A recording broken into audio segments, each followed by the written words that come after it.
Hey, Viking fans, I bring you day 9, a day late, Vikings camp news. Justin Jefferson continues to amaze, and there was a Garrett Bradbury sighting. That up next.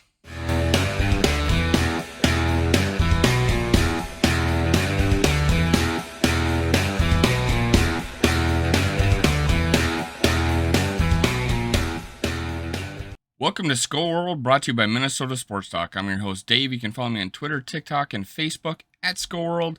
Now, hit subscribe, click like, leave a comment. Every comment you do enters you in my contest. If you're subscribed, I'm trying to give away free stuff on the Packer game. I love giving away free stuff. I hope you like receiving it.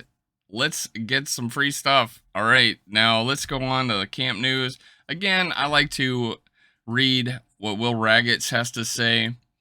And I'm lazy. No, I'm kidding. But Will Raggets does a great job for SI.com.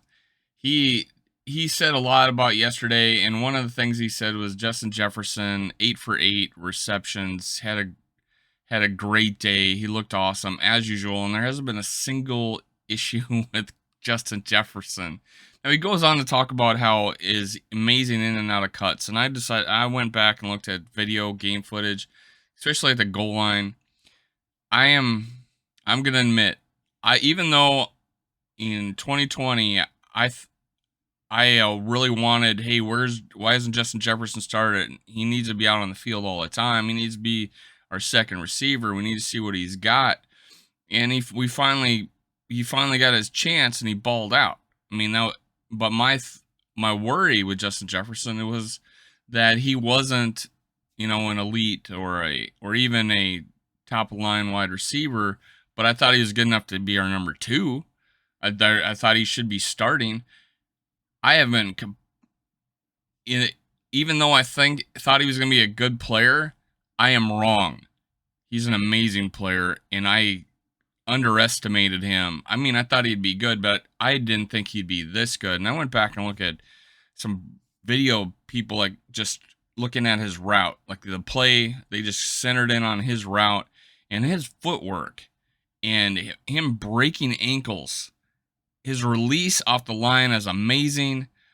I can see why he gets open all the time. They cannot get this guy at the line of scrimmage. There's no way you can play bump and run against him. He's amazing, and if you're off of him and you give him space, he's even better. He's that good, folks, and it's again shown in practice, and he's just amazing. Now, Will Raggets does make a good point when you're like Jalen Naylor just burning Andrew Booth Jr. the other day, that the offense has an advantage on a one-on-one passing drill. So that's, and you know that. Just like the defense has an advantage on a one-on-one pass blocking drill. So he made the point that Garrett Bradbury, who had been burned, or not burned, but manhandled by, or ragdolled maybe, I don't know. People described it pretty bad, how Harrison Phillips had ragdolled him in practice. Now today, or not today, yesterday, because I'm lazy, I'm doing this the next morning. But Will Raggett said that he had held his ground a few times, and that coincides with what KOC said yesterday. And if you're just joining the Viking fandom, Kevin O'Connell said yesterday, and that a lot's been made about how he, from your perspective, that he's been being beat, but in the grand scheme of things, Garrett Bradbury, when doing things fundamentally right, he has a strong base, even though we don't see it and we haven't seen it, but KOC believes it. Now, one thing he did say was that there's still competition, and did not say that, hey, he's our number 1 guy. He was flat out asked, is Garrett Bradbury still your guy? And he goes, hey, there's still competition. So Chris Reed's still in this competition apparently. But there's been news about him struggling with snapping the ball, so who knows? But they also went on to say, and this is real, I don't think Will Raggett said this, but that Jesse Davis, KOC said Jesse Davis, he had a day off. They got Ed Ingram in there, but he says Jesse Davis is doing very good. and he's pleased with him. So my dream of Ed Ingram taking over right guard, my Chris Reed taking over center, maybe on the back burner. But who knows what will happen when we start doing preseason games. So the one-on-one drills uh, did have that going for him. Now he also goes rookie Ed Ingram also stood out with 2 strong reps against Jalen Twyman. That's good to hear. Not for Jalen Twyman, but for Ed Ingram. That's awesome. Oliudo against Patrick Jones and Blake Brandel against Armon Watts were 2 other offensive linemen who did well. In my opinion, Christian Darrisaw and Zadarius Smith split their 2 reps. Now, apparently, Brian O'Neill against Daniil Hunter. Oh, here it says right here. As for a defensive lineman stood out, Daniil Hunter appeared to win both reps against Brian O'Neill. Those battles between the 2 Pro Bowlers have been fun all camp, but this particularly caused O'Neill to slam his helmet to the ground in frustration afterwards. Dalvin Tomlinson showed off his power against Jesse Davis.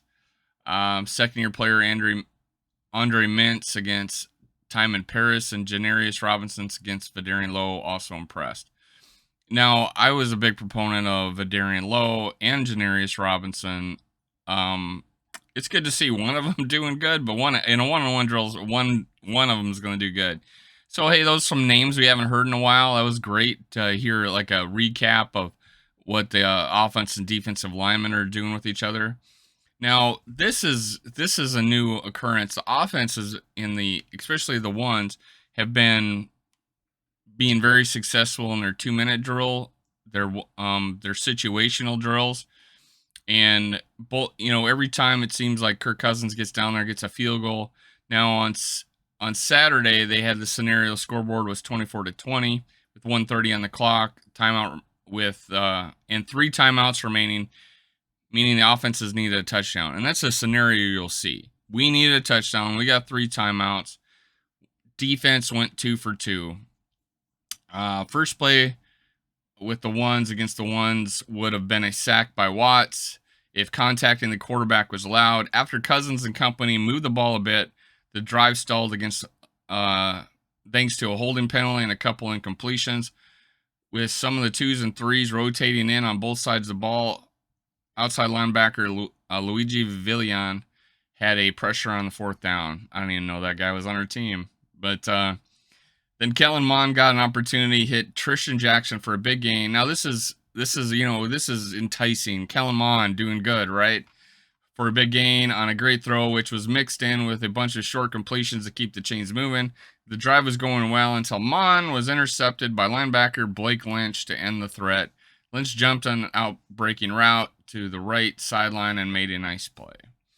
So Kellen Mond continues to show flashes, but then crashes. So maybe we'll see something in preseason. Kyle Sloter was famous for not practicing well, even though he barely got any snaps.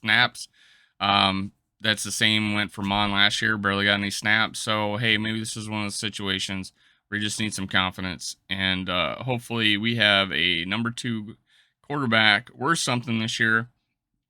Even though Kirk Cousins doesn't miss a game, knock on wood. I'm knocking on wood right now.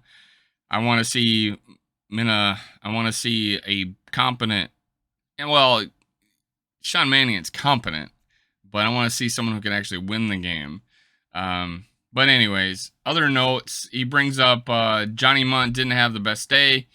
He got popped by Lewis Seen after a short gain on one play and later was yelled at by Cousins for not running a route correctly. So, I mean, here Kirk Cousins saying he's relying on Munt for some offensive, for helping him adjust the offense. And now they made a big deal about apparently Kirk Cousins getting mad at as mad as he can get at Munt for running the wrong route, which makes you remember on the sidelines, I believe in either 2018 or 19, I think it was one of those years where him and Adam Thielen were arguing on the sideline about a route they ran. Now, the Vikings tried to reverse to KJ Osborne at one point, and Eric Kendrick was all over it for a tackle for loss. That's great recognition. Awesome. That's what I like to hear. I think he's going to be. Remember he was in a 3-4 defense at UCLA. This may be his cup of tea. We may even take a step forward instead of what they think he's going to do is regress. So he's on the wrong side of 30 now. So hopefully he still has a few years of high end play still left in him, and I think he does. Albert Wilson had a big play for the second straight day. That's good to hear. I'm kind of watching out for Albert Wilson. I have that 6th spot on the receiver core. I thought BC Johnson was there, but Jalen Naylor balled out a couple of times to show his worth. At least one-on-one drills that I've seen, and then Albert Wilson's been making plays lately. But here we go. On Friday he was a deep ball for Mon, which I believe was a touchdown. This time it was a bubble screen that turned into a long play when Wilson took off up the sideline. The veteran Wilson hopes to use his versatility as a pass catcher and a possible punt returner to make this roster. So yeah, I think the 6th receiver, if it's not KJ Osborne and it's not ISM, the 6th receiver is going to be a guy who makes it as our punt returner. And if it's Jalen Naylor, then great. If it's Albert Wilson, then I understand. One late round rookie who is looking intriguing so far is wide receiver Jalen Naylor, who seems to be this is Will Raggets, who seems to make at least one notable play every day. He beat safety Miles Dorn for a big gain on 11-on-11 action on Saturday. So yeah, apparently Jalen Naylor is starting to get more recognition out there. I like Miles Dorn. He's a big safety, and he's a guy that I have as a dark horse of making the team, but it's really hard to tell when we have what I think are 3 really good safeties. Cameron Bynum had a pick 6 off Mond late in practice, but I am not sure if there was a confusion over there. The play was dead or not, because it looked like some players stopped going full speed.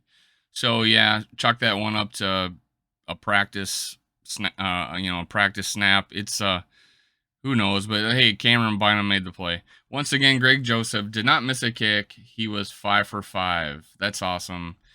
He's been one of the big deals coming out of camp. Have you ever heard of a kicker in a Vikings camp having a great camp, like nothing wrong, like didn't miss a kick? That's the kind of camp Greg Joseph is having, and that is great to hear.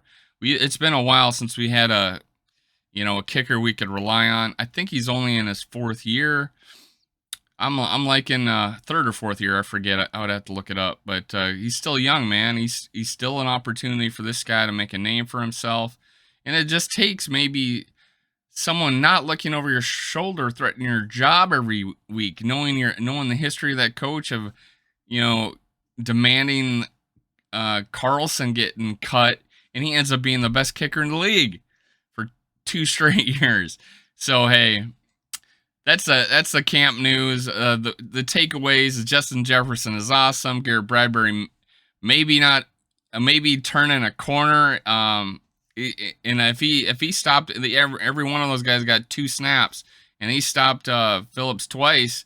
That's awesome. That's a difference. So maybe he's getting coached up now. Maybe he's listening on his footwork, because he just doesn't look like he's got an anchor. KOC tells us he does. He just needs to concentrate on where his feet placement are. And he did that in the press conference yesterday. He probably gave us too much information about offensive line battles. So hey, but that's going to put a fire under him. I feel better about our depth at offensive line. Oliudo seems to be getting a lot of time. Maybe I gotta consider putting him back on the 53. I don't know. There's a lot of time left to figure out who we need. The echelon of offensive linemen, where we go from there. Hey, I'm sorry this is day late, and I'm still tired. Hey, a lot of camp news. Got a life outside of YouTube. You see me on the lives and on videos a lot. You may not think that I maybe like live at this chair, but hey, Vikings, Skull Vikings, let's go. Let's get to training camp. think we were like 35 days away or something like that, or I forget how many days we're away, but it's awesome. Let's get there. Go over to Purple Pocket Podcast, ring the bell over there so you can follow our live shows. You can chat with us. Love to have you. Again, this is Minnesota Sports Talk, Skull World, Skull Vikings. Let's go. See you next time.